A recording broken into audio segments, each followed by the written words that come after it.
بەداخەوە ناپاچی و خۆپەرستی و سیاسیەکان برینێکی قوڵی کەی کردا جەستەی نیشتیمان و قودسی کوردستانیشی کردا قوربانی مەرامە گڵاوەکانی خۆیان.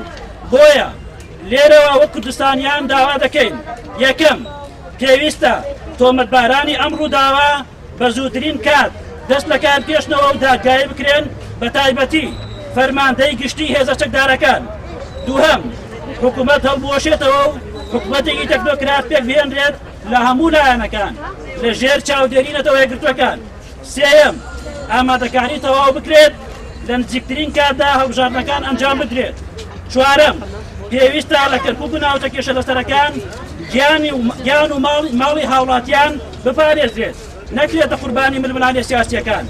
پێنجەم، قەرەبووی مادی و معنەوی شەهیدان و زیان لەکەوتوانی ڕووداوەکە بکرێتەوە و داهاتی وڵات بۆ بەرژەوەندی هاوڵاتیان بەکاربهێنرێت.